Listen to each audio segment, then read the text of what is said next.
네, 주안의 만나 1월 2일 월요일 묵상을 함께 나오도록 하겠습니다. 오늘 말씀은 민수기 2장 1절에서 34절 말씀으로요. 질서에 따른 역할의 공동체라고 하는 제목으로 함께 묵상을 나오도록 하겠습니다. 오늘 본문은 이스라엘의 부대 편성과 행군 순서를 말씀하시면서 하나님의 공동체가 가지고 있어야 하는 질서와 그 역할들을 말씀을 하고 있습니다. 이제 2023년이 밝았습니다. 올해 첫 주안의 만나를 나누게 되네요.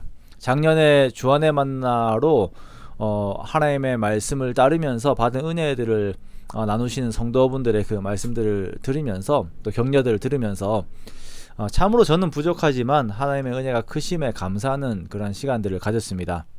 그리고 또 감사했던 것이 다른 목회자분들도 이 매일매일 말씀을 이렇게 올리고 나누는 사역들을 들으시고 또 여러 채널들을 이용해서 함께 하신다라고 하는 말씀들을 듣고 또 이제 내년 올해죠. 이제 올해는 그렇게 하겠다라고 하는 그 다짐들을 작년 말에 이렇게 하시는 것들을 들으면서 참 감사하기도 하고 또 이제 큰 힘이 되었습니다.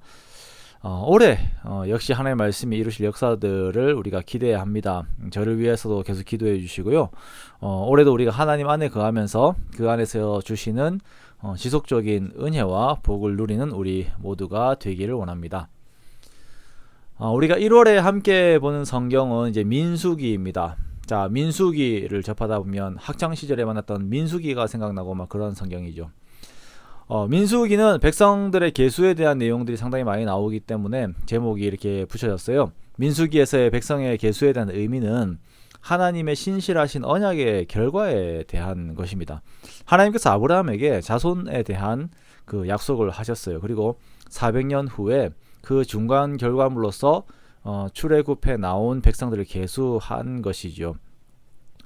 그러므로 이제 이 민수기는 첫 번째로는 하나님께서 얼마나 신실하신가, 그 백성들에게 그 약속을 이루시는데 얼마나 이렇게 미쁘신 분이신가라고 하는 것들을 이제 말씀을 하신 거예요.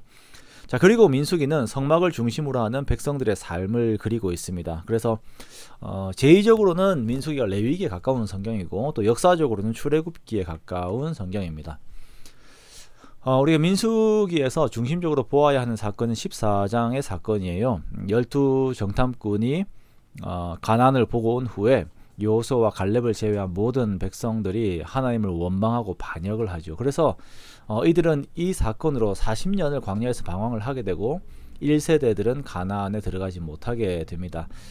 그래서 민수기의 핵심 단어를 뽑으라라고 한다면 방황을 뽑기도 합니다.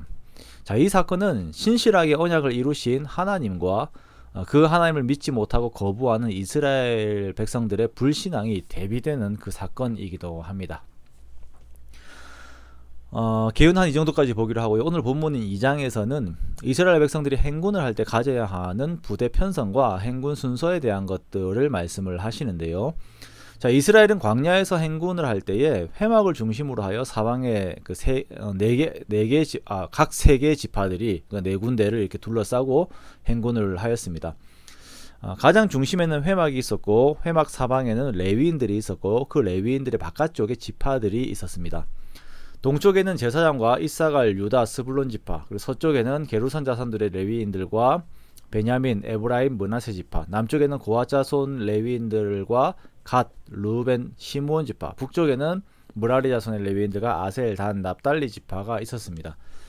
동쪽 지파는 이동할 때 성막 기둥을 옮기는 역할을 감당했습니다. 가장 먼저 나갔어요. 그리고 서쪽의 게르손 자손은 성막 휘장과 큰 제단을 옮겼습니다. 남쪽의 고핫 자손은 법궤, 금촛대, 진설병을 차려놓은 상과 같은 성물을 옮겼습니다. 북쪽의 므라리 자손은 장대와 두꺼운 판자, 실, 말뚝을 옮기는 일을 맡았어요. 자, 이렇게 이들은 각자의 역할과 순서에 따라 가나안으로 행군을 하였습니다. 자, 이 모습이 뭐 그렇게 대단한가 싶지만 우리는 이들이 이제 400년의 노예 생활을 막 마친 자들이라고 하는 것을 기억을 해야 합니다.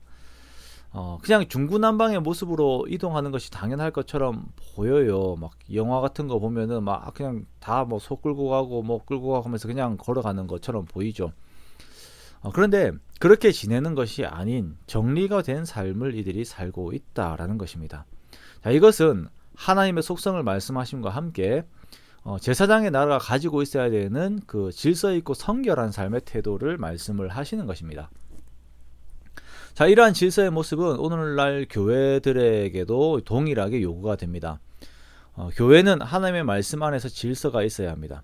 말씀 안에서의 원칙들이 있고, 말씀 안에서의 교회 조직들이 있고, 머리 대신 예수 그리스도를 중심으로 질서 있는 하나됨이 있어야 합니다. 그래야 교회가 강해지고 그 역할을 제대로 감당할 수가 있습니다. 이러한 질서를 방해하는 많은 요소들이 우리를 위협하고 또한 유혹을 할 것입니다. 그것이 외부에서 올 수도 있고 생각과 감정과 같은 나의 내면에서 올 수도 있습니다. 자, 그렇게 되면 공동체의 귀한 가치인 질서라고 하는 것을 먼저 잊어버리게 되어요. 또한 예배가 중심이 되어야 함을 잊어버리게 되고 내 삶의 하나님이 중심이 되셔야 함을 잊어버리게 됩니다. 그리고 내가 중심이 되려고 할 것입니다. 그때 오늘 이 말씀을 기억하십시오. 우리의 교회 그리고 또한 우리의 삶은 하나님이 중심이 되시고 하나님께서 세우신 질서에 따라 행할 때에 형통함이 주어지게 됩니다. 그러므로 우리가 한 해를 시작을 하면서 영적 질서를 유지하기 위하여 애를 쓰는 우리가 되기 원합니다. 이것이 만만치 않아요. 늘 깨어 있어야 하고 말씀과 기도에 힘써야 합니다. 그때 그렇게 성령님을 의지할 때에 이 질서가, 영적 질서가 유지가 됩니다.